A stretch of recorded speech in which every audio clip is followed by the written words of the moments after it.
Presenta este segmento Arismendi, soluciones integrales en recursos humanos.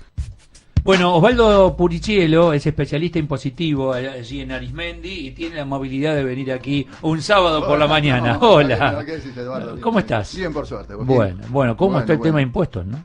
Es terrible el tema de impuestos. ¿Cómo nos tiran contra las cuerdas? Y sí, prácticamente.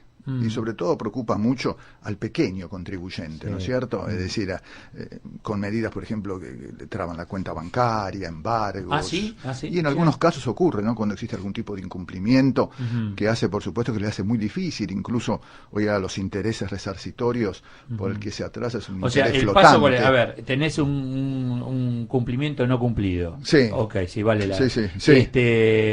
Te llega una notificación. Y te llega una notificación. Muy claro, bien. Sí. Seguís sin poder pagar. Seguís sin poder pagar. Aparece el abogado de la FIP. Aparece el abogado de la FIP, en donde uno puede hacer una propuesta de un plan de pagos. Es decir, Okay. el fisco ofrece un plan de pagos. Seguís sin poder pagar.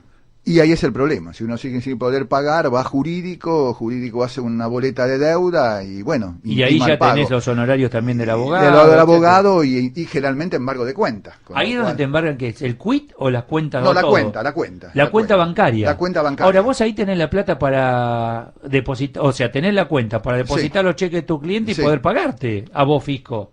Podría ser, sí. ¿Y qué hago si está cerrada? Y es un tema, por eso, es un tema que al no permitir por eso es un tema que dificulta.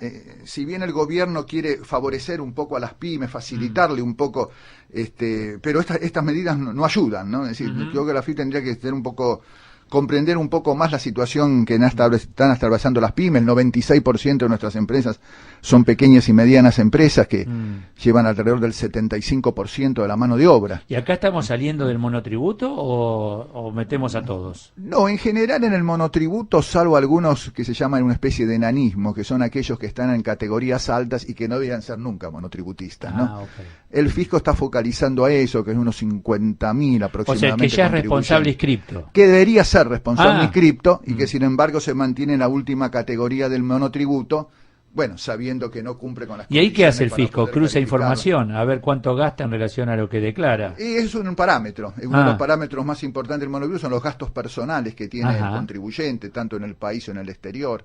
Cualquier adquisición de bienes, por ejemplo, todo eso, bueno, le puede utilizar como parámetro de medición para saber si los ingresos personales superan a la categoría en la cual debería estar inscrito, a la máxima, bueno, entonces procede a notificarle de su exclusión, ¿no?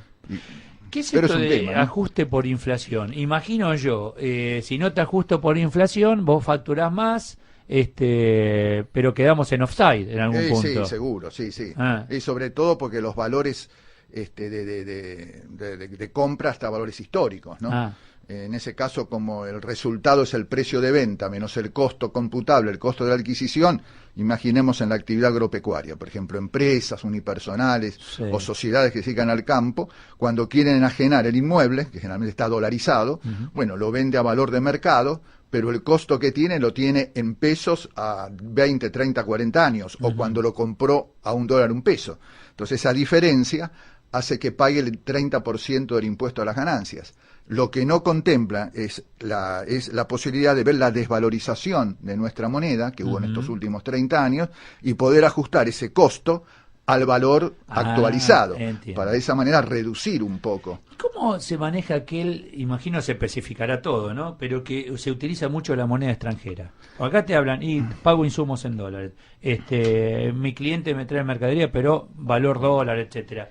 ¿Cómo se toma en cuenta eso? Y el problema de la moneda extranjera también es un problema. Si bien la técnica impositiva acepta que las diferencias de cambio estaría alcanzado por impuesto a las ganancias, pero tiene que ser una diferencia de cambio depurado del efecto de la inflación.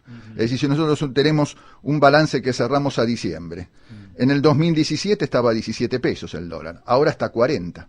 Con lo cual, si pagamos el impuesto a las ganancias por esa diferencia de 23 pesos sería una barbaridad, aunque sea por la mera tenencia de tenerlo. Entonces, ¿qué dice la técnica? Bueno, ajustemos por la inflación que hubo en ese periodo, de esa manera que esos 17 pesos no sean 17, serán 30, 31, ajustándolo por la inflación por el 47.6, que fue el índice de precio al consumidor, cosa que el resultado que uno tenga es menor. Entonces, tener una cartera dolarizada implica también ajustar los saldos que se tiene a la fecha de cierre al valor que tiene el dólar a la fecha de cierre. Que nunca va a ser positivo para vos. Lamentablemente no, porque uno cuando compro un insumo, que yo lo compro $1 de 28, lo vendo cuando está 42. Hay una diferencia de cambio, que si no ajusto por la devaluación que hubo entre la fecha de compra y la fecha de venta, realmente estamos pagando. Y ahí hay otro problema, ¿no? Que me manifiestan acá más de uno. Sí. Dice, yo recibo la mercadería con la factura... Sí. $10.000. $10.000. Valor del dólar, ponele 30 pesos. 30 ok. pesos, claro. Yo esa factura la tengo que pagar dentro de 30 días. Sí. El dólar está a 42. Claro. Sí. Entonces, yo ya hice costo en base al dólar de 30. Claro. Y ahora cuando voy a pagar está a 42. Sí. O sea, y es el valor que me toma quien cobra esa factura. Y claro. Y ahí estás en desencaje total. Hay un desencaje total, ¿no? Hay una diferencia de cambio. Bueno, si uno la factura la recibe en dólares y paga en verdes, ahí no hay diferencia no hay de problema. cambio. Ahora, si pagamos en pesos, sí, esa diferencia de cambio, bueno, va a implicar de que el proveedor nos va a dar una nota de débito ajustando y tenemos que pagarla. Ajá. Esa diferencia de cambio en el momento en que uno ¿Y el impuesto cómo se tiene en cuenta ahí? Y el impuesto que se tiene en cuenta es que cuando uno determina el resultado, como hay que convertirlo a todo al valor a la fecha de cierre, y tenemos un costo, un valor de dólar menor al momento de la compra, esa diferencia de cambio genera que hay que pagar el 30% de impuestos sobre esa diferencia de cambio. O sea, vos pagás siempre por el valor final. Siempre se paga por el valor final. Las empresas siempre bárbaro, pagan por el valor final. Incluso uno cuando tenga la misma cantidad de dólares, tenía $1.000 al comienzo del ejercicio, tengo $1.000 al cierre del ejercicio, y $1.000 al cierre del ejercicio. Pero igualmente ahí paga por el valor por los pesos que significan esos dólares. Esos dólares a la fecha de cierre. Con lo cual, sin ajustar por inflación, y eso casualmente una de las causas de que las inversiones no vienen. Claro. Tenemos algunos fallos en donde, que es el famoso fallo Candy, que hablaba sobre la inconstitucionalidad de no pagar el ajuste de no practicar el ajuste por inflación en las empresas. Pero bueno, el fisco ahora prevé con la reforma tributaria ajustar los balances por inflación. Pero bueno, se requiere que el índice de precio al por mayor sea superior al 55%. El año pasado fue el 47.6, con lo cual la empresa no lo pudo hacer. En este 2019 tiene que ser el 30%. Según las estimaciones del gobierno del presupuesto, era un 23%. Según el relevamiento de las expectativas de mercado, está en un 29%. Si supera el 30%, bueno, quizás tengamos ajuste por inflación, no en el 2019, sino en el 2020. Osvaldo, ¿imaginás baja de impuestos en algún momento?